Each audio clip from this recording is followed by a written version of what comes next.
Milhares de professores, estudantes, pesquisadores e representantes de entidades educacionais se reuniram em Belo Horizonte entre os dias 24 e 26 de maio para participar da Conferência Nacional Popular de Educação.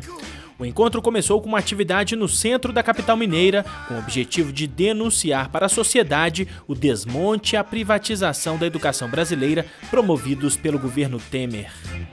Acho que a organização e as entidades que estão à frente da organização da CONAP acertaram quando iniciam essa Conferência Nacional Popular com o povo nas ruas, dialogando, porque nós precisamos frear esse projeto de educação que vem fazendo uma devassa, tanto na educação pública quanto na educação que deve ser para a formação de cidadãos e para a formação de um projeto soberano de país, e também colocar para a população qual outro projeto nos interessa. Nós estamos aqui hoje como uma forma de resistência e de luta em defesa da educação pública em nosso país, para a educação básica, profissional e superior. Essa defesa ela passa pela efetiva participação social. Nós que estamos no chão da escola, dentro da universidade, nas escolas profissionais, nós sabemos qual o melhor caminho para atender o direito à educação, à permanência e à qualidade social. A Conferência Popular de Educação, ela é um marco muito importante neste momento que nós vimos a desconstrução de grandes conquistas que nós já alcançamos nos últimos anos, né, no processo de avanço da educação pública. É muito importante que estejamos atentos, porque existe um movimento que não é só nacional, que é de âmbito inclusive internacional, que é para acabar, né, com a educação pública, no sentido de privatizar e com isso diminuir as chances da educação pública. Então a palavra de ordem agora é resistência. Temos que resistir para não perder aqueles direitos que já conquistamos no âmbito da educação. Essa CONAP também expressa o nível de preocupação que os próprios movimentos têm tido com os rumos da educação do nosso país. Tanto a educação básica quanto a educação superior têm sofrido drasticamente por conta da PEC 55, que coloca teto no gasto público, que provocou cortes absurdos no orçamento da educação nesse ano de 2018 e que compromete o funcionamento da universidade pública em especial. Nós tivemos também a mudança do FIES, que atinge diretamente a uma parcela de estudantes que só teve a oportunidade de ter acesso ao ensino superior através de programas de incentivo do governo federal. Então nós temos uma preocupação grande e temos inclusive através da Univolante nas universidades públicas construído muita movimentação para defender a educação pública do nosso país e os direitos que nós conquistamos.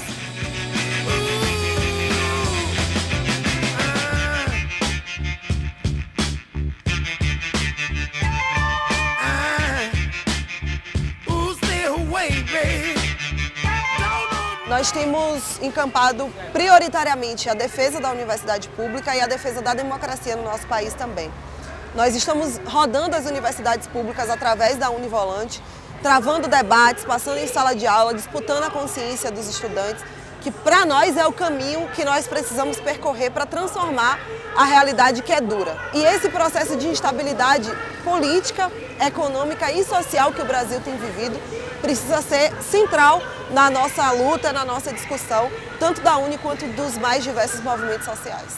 Isso é uma questão muito interessante, porque o movimento estudantil e todos com os outras entidades lutamos bastante para que do Fundo Social do Pré-Sal os recursos venham para a educação para ficar como política permanente e conquistamos 75% desses recursos. O que é que o golpe fez? Um projeto de lei de José Serra, do PSDB de São Paulo, alterou esta lei, tirando da Petrobras a exclusividade de explorar o petróleo. Isso faz com que as empresas internacionais venham aqui, explorem o petróleo e levem a riqueza para o país deles. Vai cuidar do povo deles. E o nosso povo que não tem educação vai continuar sem educação. Então, uma manobra de entregar o patrimônio natural que nós temos e também o que foi construído, que é a privatização, do capital internacional. Então é isso que nós também, nessa CONAP, estamos combatendo. Não dá para continuarmos um país colonizado. Né? Quando invadiram o Brasil, os portugueses, espanhóis, franceses, foi para levar a riqueza do Brasil. e agora são os americanos, espanhóis, franceses, italianos que vêm aqui roubar nossa riqueza para manter o bem-estar social do povo deles, e deixando o nosso povo sem o direito básico à saúde, à educação, ao saneamento, à habitação.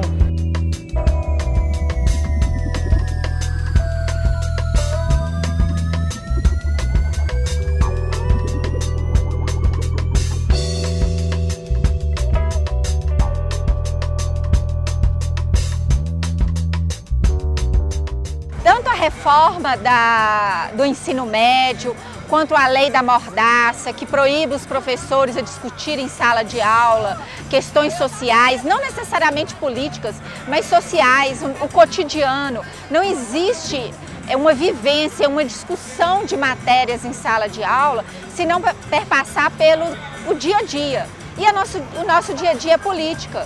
A política é a essência de tudo. Não necessariamente essa política que está aí no Congresso, a política é no dia a dia. É uma política de boa educação, de qualidade de vida, de boa convivência, né? De entender o lado do outro. E isso tudo só é possível se houver uma discussão ampla e sem cortes, sem preconceitos dentro de uma sala de aula.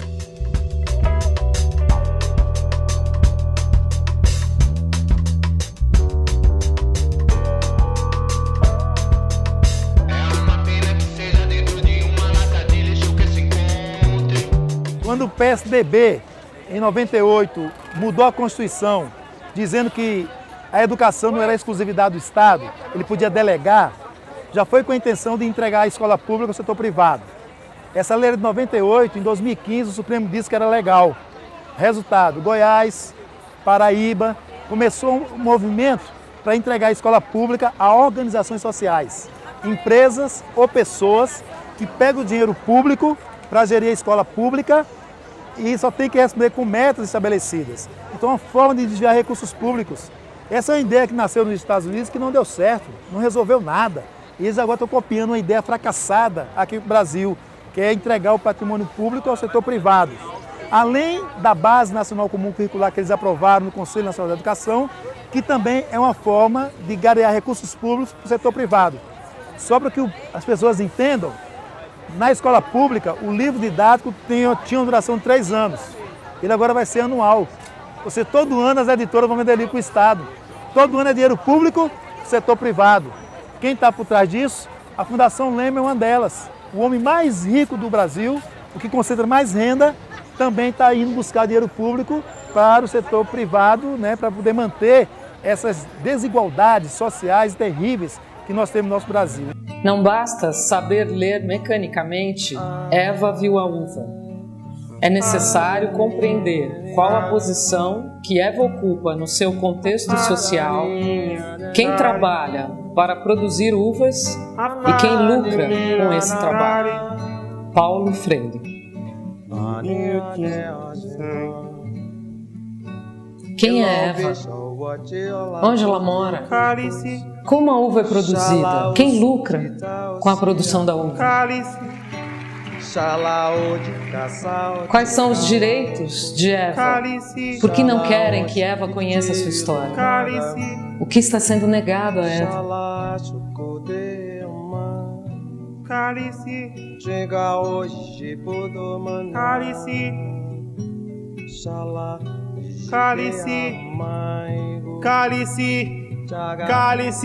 Cálice, Pai, afasta de mim esse cálice.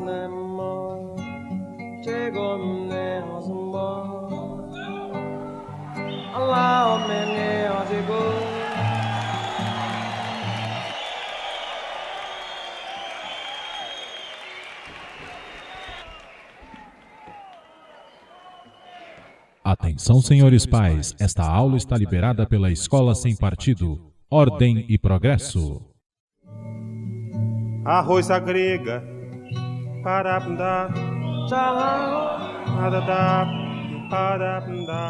Nós temos hoje faculdades que, no final das contas, acabam por ser uma máquina de diplomas que não se preocupam com ensino, com pesquisa, com extensão, com o desenvolvimento do país, porque são empresas estrangeiras que chegam aqui, vendem diplomas e constroem os seus impérios através do ensino superior.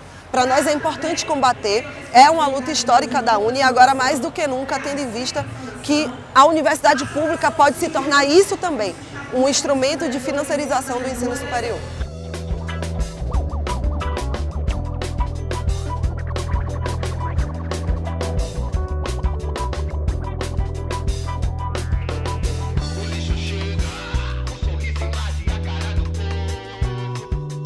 Parece que fica cada vez mais claro que eles querem manter esse percentual de 13%, 14% de desempregado no nosso país. Isso é um contingente enorme de pessoas para que possam estar disputando emprego com baixos salários, para que seja mão de obra barata para essa elite.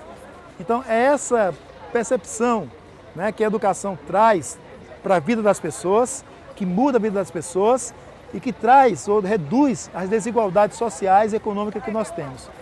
E parece que está claro, não parece não, está claro que essa elite conservadora não quer permitir isso. Vocês querem que a gente continue produzindo riquezas e ficar na mão de poucos, não quer distribuir isso com os demais. Então é isso que é terrível, que nós precisamos compreender e fazer a resistência para tentar evitar que isso continue acontecendo, porque o golpe veio para isso.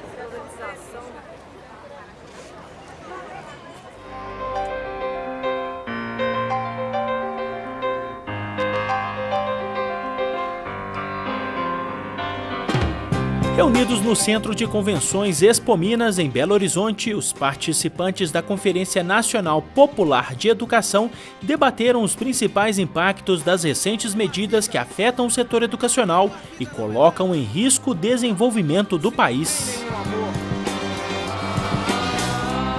Um sorriso não é um riso. Um sorriso não é preciso se não tem amor. Olha, eu acredito que nós temos dois grandes objetivos na CONAP. O primeiro objetivo é discutir o processo democrático no Brasil. Nós vivemos sobre um golpe de Estado, a democracia brasileira está em perigo desde desse golpe, e é o locus da educação, é a sala de aula, que é o principal objetivo, ou um dos principais objetivos desse golpe. Há um conjunto de medidas e iniciativas do governo federal e de grupos paraestatais, como igrejas, setores conservadores, que tentam atingir a escola e diminuir o espaço democrático nesse processo também de redução e de déficit democrático no Brasil. E a segunda questão, denunciar as medidas tomadas pelo governo federal, desde o governo, da entrada do governo Temer no governo central, e um conjunto de medidas, reforma do ensino médio, a Base Curricular Nacional, a PEC 95, várias medidas de destruição do Fórum Nacional de Educação e, fundamentalmente, a PEC 95, que não mais terá recurso para a educação, ou será diminuído de forma bastante substancial, e, com isso, inviabiliza o Plano Nacional de Educação construído em 2014. Então, é a luta democrática e a luta contra o desmonte da educação nacional praticada pelo governo Temer. Nós também denunciamos, somos uma entidade de denúncia e de luta pelos direitos dos professores. O professor tem que ter direito à carreira, o professor tem que ter direito à sua qualificação, o professor tem que ter direito a uma carga horária que não seja de exploração, o professor tem que ter direito de preparação do seu trabalho em casa. Ou seja, são inúmeras das lutas que a gente desenvolve pelo direito dos professores, porque a gente acredita que esses direitos melhoram a qualidade do trabalho do professor e, ao melhorar a qualidade do trabalho do professor, melhora a qualidade da educação.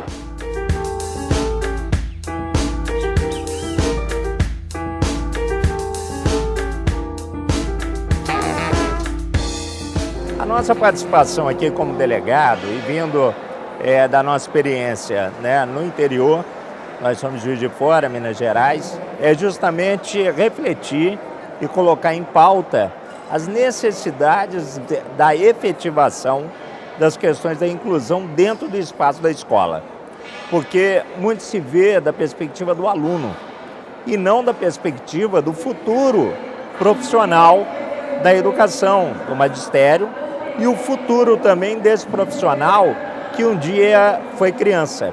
A perspectiva que eu acho mais importante é não entender a inclusão como uma seara do deficiente ou da criança com deficiência. e sim como um direito de todos, porque é assegurar o direito universal, o direito da inclusão que está na perspectiva do direito difuso coletivo e que qualquer pessoa, desde o profissional da educação, né, tanto o professor como também o funcionário da escola, o secretário escolar e etc., que faz parte do quadro da carreira, como também o aluno.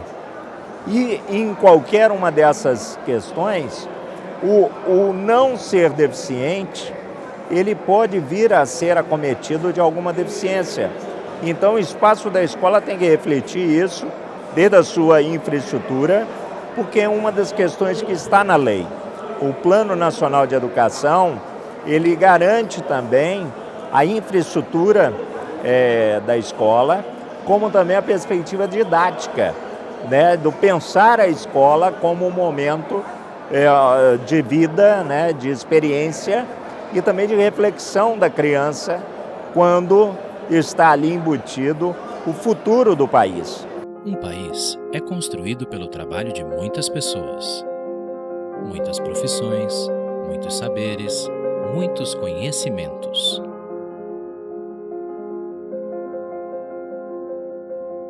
Mas existe aquela que é a base e que sustenta a construção de todas as outras profissões e que nos acompanha desde a infância.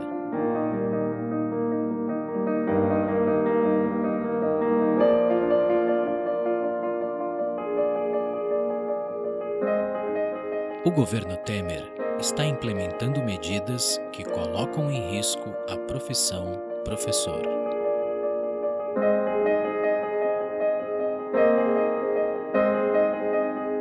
Um país sem professor é um país sem futuro. Infelizmente, de 2014, com todo esse processo que nós vimos no Brasil, de afastamento da presidenta Dilma, já em 2016 com o golpe, há um desmonte das políticas públicas e também das políticas de educação. Qual a consequência objetiva disso? Desvalorização profissional. Qual é a consequência prática disso? Professores que nem são reconhecidos como professores, que são enquadrados como auxiliares, são enquadrados como tutores. Nós temos aí o problema da educação à distância, né? Eles querem enquadrar não como professor, mas como tutor. Aí o problema dos pisos salariais, né, do piso salarial da rede pública, que não é respeitado ainda em muitos lugares do Brasil, e a luta dos professores do setor privado por terem um piso digno, né, e terem seus direitos respeitados, porque a reforma trabalhista veio exatamente rasgar esses direitos conquistados historicamente, né.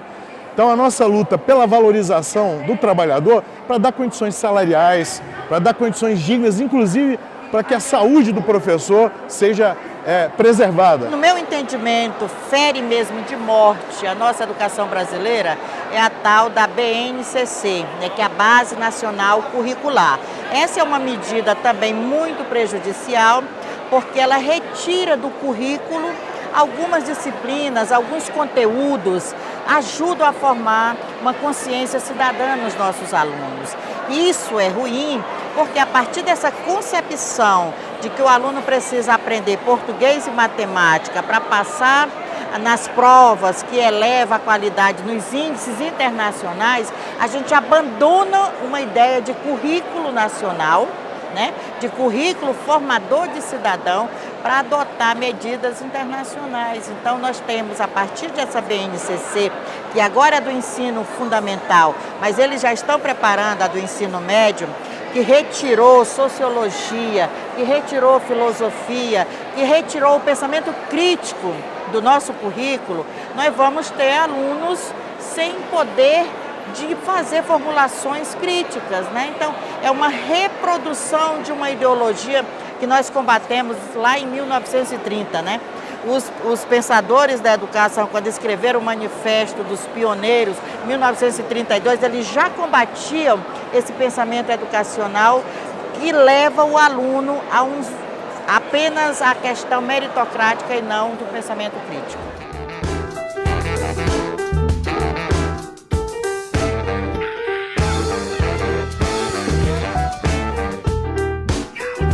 O meu livro, ele faz uma observação participativa, então é uma análise dos discursos que eu sofri enquanto criança no ambiente escolar, ou seja, as chacotas, o bullying que eu passei, e depois quando eu venho como professor para o solo da escola, eu me deparo com os mesmos discursos, e o que é ainda pior, esses discursos estão dentro da sala dos professores. Isso me choca. Ou seja, são fala de professores. E a ideia é que os professores defendam os alunos, protejam os alunos. A capa do meu livro é uma foto minha, né? Porque eu, na minha infância, eu não tive nenhum professor que me defendeu, né? Então, a capa traz justamente essa provocação, né? Quem é esse viadinho da escola? Ele conta um pouquinho da minha história, mas eu acho que muitos homossexuais vão se identificar aí, né? Porque muitos homossexuais sofreram e talvez tenham sofrido muito mais do que eu. Muitos homossexuais hoje apanham, se matam. Então, tratar sobre a homossexualidade, a diversidade na escola é justamente isso, tentar buscar o respeito. Se o debate não acontece nas escolas, esses indivíduos eles vão se entender como anomalias. Isso significa que debater diversidade, debater gênero na escola não é influenciar ninguém, não é sexualizar ninguém, muito pelo contrário, é fazer com que os indivíduos entendam que existem pessoas diferentes e que precisam ser respeitadas. Eu acredito que a principal resolução tomada nessa CONAP deva ser a revogação da emenda constitucional 95, porque essa emenda ela congela os gastos públicos por 20 anos. E na composição do que eles chamam de gastos públicos está o piso salarial do magistério, né? Então foi uma luta árdua de mais de 50 anos para nós conseguirmos escrever uma lei que garantisse o piso salarial dos professores e das professoras no Brasil. Então esse piso salarial ele faz parte, né, de um tripé que nós consideramos eixo central da valorização do magistério. Então nós precisamos revogar a emenda 95. Se revogarmos essa emenda, nós garantimos a lei do piso, porque se continuar valendo, os estados e os municípios não terão mais a obrigatoriedade de pagar o piso salarial do magistério. E essa talvez seja a medida mais danosa que nós temos contra a educação pública no nosso Brasil.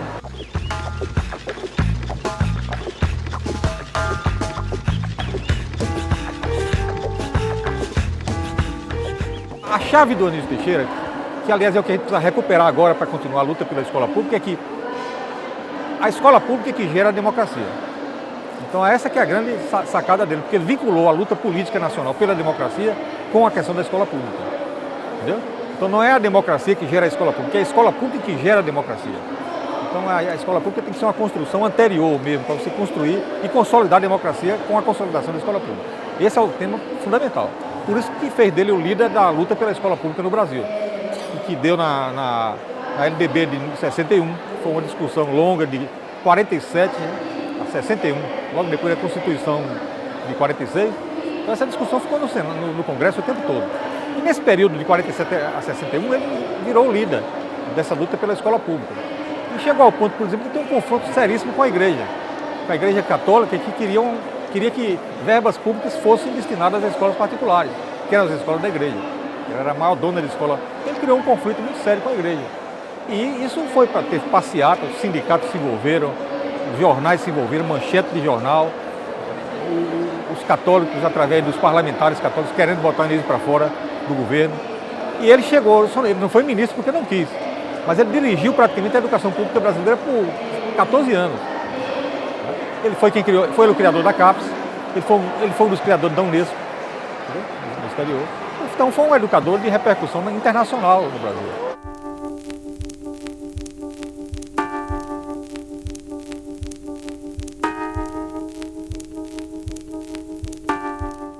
Olha, a CONAP é um processo construído nos últimos 1 ano e meio e com certeza ele é um ponto de inflexão da luta política e na educação. A CONAP com certeza vai abrir um conjunto de outras discussões pelo país afora, no aspecto democrático, de luta, de resistência, para que a gente possa não só reverter essa situação que nós estamos enfrentando no Brasil, mas criar novas perspectivas para o futuro. Então, são dois movimentos. A CONAP é o momento ímpar dessa discussão, mas eu tenho certeza que nós teremos desdobramentos de lutas e resistências que virão no processo político em curso no Brasil.